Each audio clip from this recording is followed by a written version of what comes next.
1953년 휴전직 북한은 전쟁의 폐허 속에서 새로운 시작을 맞이해야 했습니다. 믿기 힘들지만 이 시기 북한 주민들의 삶은 오늘날 우리가 상상하는 것과는 전혀 다른 모습이었습니다.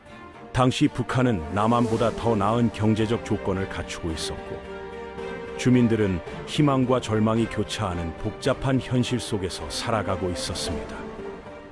이제 그 시대의 진실한 이야기를 시작해 보겠습니다. 휴전협정이 체결된 1953년 7월, 북한은 말 그대로 잿더미 위에서 다시 일어서야 하는 상황에 직면했습니다. 전쟁 기간 동안 미군의 집중적인 폭격으로 북한 건물의 80% 이상이 파괴되었고, 주요 도시들은 거의 완전히 폐허가 되었습니다. 평양의 경우 주요 건물 하나도 온전히 남아있지 않을 정도였죠. 그러나 놀랍게도 북한 주민들은 이런 절망적인 상황에서도 재건에 대한 강한 의지를 보여주었습니다. 전쟁이 끝나자마자 사람들은 집을 다시 짓기 시작했고, 공장을 복구하며 농지를 정비했습니다. 당시 북한의 재건 속도는 국제사회를 놀라게 할 정도였습니다. 김일성은 휴전 직후 4가지 명확한 목표를 제시했습니다. 첫째, 인민민주주의 체제의 공고화였습니다. 이는 공산주의 이념을 더욱 강화하고 모든 시민이 충성스러운 사회주의 인민이 되도록 하는 것을 의미했습니다. 둘째, 전쟁으로 파괴된 경제의 재건과 주민들의 생활 수준 향상이었습니다. 셋째, 강력한 국방력 구축을 통한 안보 확보였고, 마지막으로 통일에 대한 염원을 포기하지 않는 것이었습니다. 경제 재건 과정에서 북한은 소련식 계획 경제 모델을 적극적으로 도입했습니다. 1954년부터 시작된 3개년 계획은 중공업을 최우선으로 하는 발전 전략이었습니다. 모든 산업 투자의 80% 이상이 광업, 철강, 건설 등 중공업 분야에 집중되었죠. 이 시기 북한은 놀라운 경제 성장을 보여주었습니다. 당시 북한 주민들의 일상생활은 어땠을까요? 전쟁 직후임에도 불구하고 사람들은 상당한 희망을 품고 있었습니다. 토지 개혁으로 농민들은 자신만의 땅을 갖게 되었고, 무상 교육과 무료 의료 서비스가 제공되었습니다. 1946년 제정된 남녀평등법은 여성들에게도 동등한 노동권을 보장했습니다. 하지만 이런 긍정적인 변화 뒤에는 어두운 그림자도 있었습니다. 성분제도라는 신분제가 도입되어 모든 주민들이 핵심 계층, 동요 계층, 적대 계층으로 분류되었습니다. 이 분류는 출생에 따라 결정되었고, 개인의 삶의 모든 영역에 영향을 미쳤습니다. 어떤 직업을 가질 수 있는지, 누구와 결혼할 수 있는지, 어떤 교육을 받을 수 있는지까지 성분에 따라 좌우되었죠. 교육 분야에서는 혁명적인 변화가 일어났습니다. 1959년 보편적 의무 교육이 시행되어 모든 어린이가 11년간 무상 교육을 받을 수 있게 되었습니다. 교복부터 교과서까지 모든 것이 무료로 제공되었고, 이는 당시로서는 매우 진보적인 정책이었습니다. 문맹률이 급격히 감소했고, 기술 인력 양성에도 큰 성과를 거두었습니다. 의료 분야에서도 놀라운 발전이 있었습니다. 전국적인 예방접종 프로그램과 의무적인 건강검진 제도가 도입되어 북한의 평균 수명이 크게 늘어났습니다. 유아 사망률도 현저히 감소했죠. 이런 성과는 상대적으로 빈곤한 경제 상황을 고려할 때 더욱 놀라운 것이었습니다. 그러나 1955년경부터 심각한 문제가 드러나기 시작했습니다. 급속한 공업화 과정에서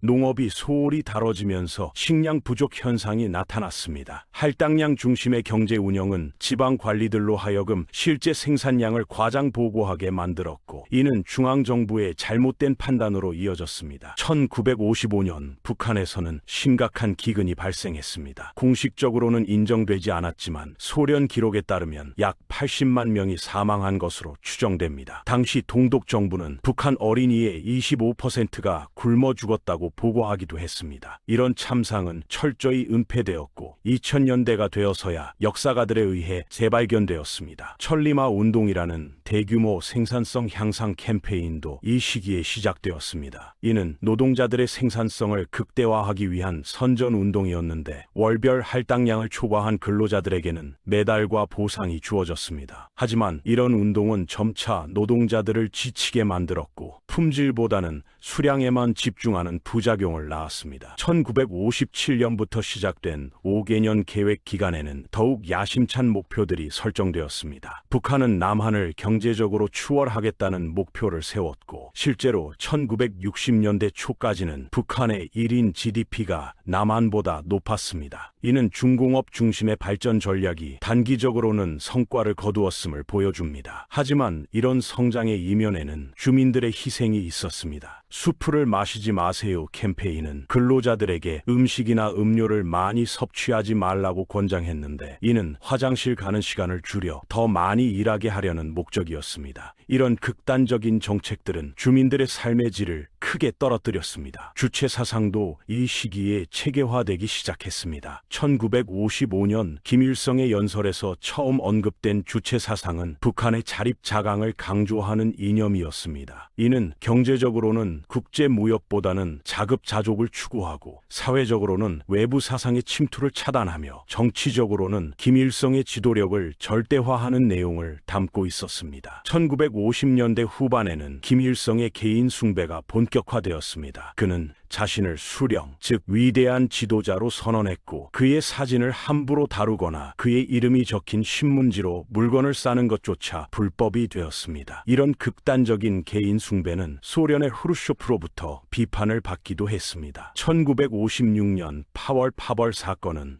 김일성 체제의 전환점이 되었습니다. 소련파와 연안파 인사들이 김일성의 개인 숭배와 독재를 비판하며 당대회에서 공개적으로 맞섰지만 김일성은 이들을 모두 숙청했습니다. 이 사건 이후 북한에서는 김일성의 권력에 도전할 수 있는 세력이 완전히 사라졌습니다. 경제 발전과 함께 사회 인프라도 크게 개선되었습니다. 1970년대 중반까지 거의 모든 가정에 전기가 공급되어 인구의 70% 가까이가 도시에 거주하게 되었습니다. 농업 기술의 발전으로 농촌에서 도시로의 인구 이동이 가속화되었죠. 하지만 1970년대 들어서면서 북한 경제는 한계를 드러내기 시작했습니다. 천리마 운동으로 지친 노동력, 품질보다 수량을 중시하는 생산 방식, 그리고 통계 조작 등이 누적되면서 생산성이 정체되었습니다. 특히 1973년 석유 파동은 북한 경제에 큰 타격을 주었고 1976년에는 모든 대외 채무 상환을 중단해야 할 정도로 경제가 악화되었습니다. 이 시기 북한 주민들의 실제 생활은 공식 선정과는 달리 여전히 어려웠습니다. GDP 통계상으로는 남한을 앞섰지만 실제로는 대부분의 주민들이 임시 판잣집에서 살았고 많은 사람들이 영양실조에 시달렸습니다. 산업 발전이 주민 복지보다 우선시되었기 때문입니다. 그럼에도 불구하고 이 시기는 북한 역사상 상대적으로 희망적이었던 때로 기억됩니다. 전쟁의 폐허에서 일어선 성취감, 남한과의 경쟁에서 앞서고 있다는 자부심, 그리고 더 나은 미래에 대한 기대감이 있었기 때문입니다. 김일성이 약속했던 모든 사람이 실크를 입고 기와집에서 살며 하루 세 끼를 모두 먹는 사회는 실현되지 않았지만 적어도 그런 꿈을 꿀 수 있었던 시대였습니다. 교육과 의료 분야에서의 성과는 부인할 수 없었습니다. 문맹률이 거의 0%에 가까워졌고 기대 수명이 크게 늘어났으며 유아 사망률이 현저히 감소했습니다. 이런 성과들은 오늘날에도 북한이 자랑하는 업적들입니다. 하지만 성분 제도와 같은 신분제, 정치범 수용소의 확산, 그리고 점점 강화되는 사상 통제는 주민들의 자유를 크게 제약했습니다.